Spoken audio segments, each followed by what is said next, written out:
Hi friends, welcome to Sriram tech Telugu. Friends, మనకు YouTube రోజు రోజుకి అయితే కొత్త అప్డేట్స్ అయితే తీసుకొస్తుంది, కొత్త రూల్స్ అయితే తీసుకొస్తుంది. ఇప్పుడు ఈ రోజు ఈ వీడియోలో మనము ఇంతకు ముందు 2-3 ఇయర్స్ బ్యాక్ కాకుండా ఇప్పుడు 2024లో యూట్యూబ్ తీసుకొచ్చిన కొత్త రూల్స్ ఏంటి, రూల్స్ అండ్ రెగ్యులేషన్, ఎటువంటి అప్డేట్స్ వచ్చినాయి మనం తెలుసుకుందాము. స్కిప్ చేయకుండా లాస్ట్ వరకు చూడండి, ఎందుకంటే ఖచ్చితంగా ప్రతి ఒక్క యూట్యూబర్ తెలుసుకోవాలి రూల్స్ అండ్ రెగ్యులేషన్, ఎటువంటి వీడియోలు అప్లోడ్ చేయాలా, ఏ జాగ్రత్తలు తీసుకోవాలా, ఈ వీడియో మనం తెలుసుకున్నాము.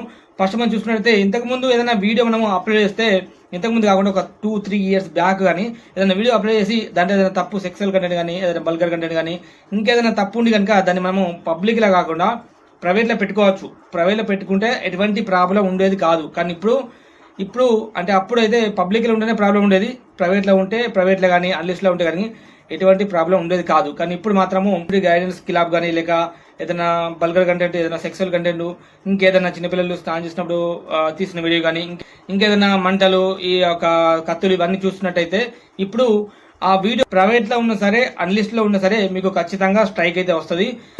ఇంతకుముందు ప్రైవేట్లో అన్లిస్ట్లో ఉంటే ఎటువంటి ప్రాబ్లం లేకుండే, కానీ ఇప్పుడు మాత్రం ఖచ్చితంగా స్ట్రైక్ అయితే వస్తుంది. దాంతో పాటుగా ఇంకో ముఖ్యమైన విషయం ఏంటంటే, ఇంతకుముందు ఒక మీరు 1-2 ఇయర్ బ్యాక్, ఇప్పుడు పాత వీడియోలు ఎన్నో సంవత్సరాలు పాత వీడియోలు ఉన్నా సరే దాంట్లో ఏదైనా మీరు ప్రైవేట్లో కానీ అన్లిస్ట్లో కానీ పెట్టిన వీడియో కనుక ఉంటే ఖచ్చితంగా ఇప్పటికిప్పుడు ఇదే రోజు మీరు ఇదే సెకండ్లో మీరు డిలీట్ చేసేయండి. అది మొత్తం తర్వాత మనకు ఫ్యూచర్లో అయితే ఖచ్చితంగా దానికి కూడా పాత వీడియోలు కూడా ఏవేవైతే మీరు ప్రైవేట్లో అన్లిస్ట్లో పెట్టారో ఆ వీడియోలో కూడా స్ట్రైక్ వచ్చే, ఆ వీడియో కూడా మీకు ప్రాబ్లం వచ్చే అవకాశం ఉంది. కాబట్టి మీరు ఈ రోజే ఆ వీడియోలు మొత్తం డిలీట్ చేసేయండి.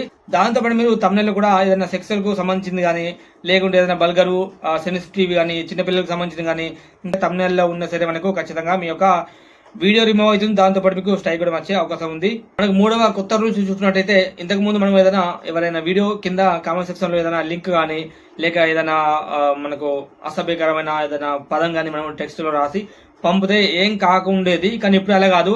ఏదైనా వేరే వీడియో లింక్ కానీ పెట్టినా సరే, ఆ ఒక వీడియో మనం ఏదైతే వీడియో లింక్ పెడతామో ఆ వీడియో దీనికన్నా వీడియోలో కనుక ఏదైనా బల్గర్ కంటెంట్, ఇంకేమైనా ఎవరికైనా హాని కలిగించే వీడియో అయినా సరే, లేక యూట్యూబ్ కమ్యూనిటీ గైడ్లైన్స్ కు ఖిలాఫ్ ఉన్నా సరే ఖచ్చితంగా మీ వీడియో రిమూవ్ అయ్యే అవకాశం లేదు. దాంతోపాటు మీకు స్ట్రైక్ వచ్చే అవకాశం ఉన్నది.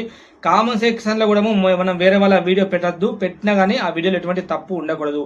నాలుగో అప్డేట్ గురించి చూసుకున్నట్టయితే, మన ఛానల్లో కమ్యూనిటీ ట్యాబ్ లో మన ఛానల్ గురించి కానీ, లేక వేరే వాళ్ళ ఛానల్ లింక్ కానీ, వేరే వాళ్ళ ఛానల్ ఏదైనా ఇమేజ్ కానీ మన కమ్యూనిటీ ట్యాబ్ లో పెట్టినట్టయితే, ఆ యొక్క కమ్యూనిటీ ట్యాబ్ లో పెట్టిన వీడియో అండ్ లింక్ కానీ, ఇమేజ్ కానీ ఎటువంటి తప్పును సరే, అంటే ఇందాక చెప్పినట్టుగా సెక్సువల్ కానీ, డేంజరస్ కానీ, ఇంకా ఏదైనా మన యూట్యూబ్ కు కిలాబ్ కానీ ఉన్నట్టయితే ఖచ్చితంగా మన ఛానల్ రిమూవ్ అయ్యే, అంటే స్ట్రైక్ వచ్చే అవకాశం అయితే ఉన్నది. 2024లో యూట్యూబ్ తెచ్చిన కొత్త రూల్స్ అన్నమాట. కామెంట్ సెక్షన్ లో ఏదైనా తప్పుగా కామెంట్ పెట్టినా సరే, లింక్ పెట్టినా సరే, మన కమ్యూనిటీ ట్యాబ్ లో వేరే వాళ్ళది కానీ, మన ఛానల్ కానీ, మన ఛానల్లో ఏదైనా తప్పుగా కమ్యూనిటీ పోస్ట్ చేసినా సరే, మనము ఏదైనా వీడియో చేస్తే అది ఒక దాంట్లో ఏదైనా తప్పు ఉండి మనం ప్రైవేట్ లో పెట్టినా అన్లిస్ట్ లో పెట్టినా సరే మనకు స్ట్రైక్లు వచ్చే, మన ఛానల్ రిమూవ్ అయ్యే అవకాశం అయితే ఉంది. అవకాశం కాదు, ఖచ్చితంగా రిమూవ్ అవుతుంది. అది ఖచ్చితంగా స్ట్రైక్ అయితే వస్తుంది.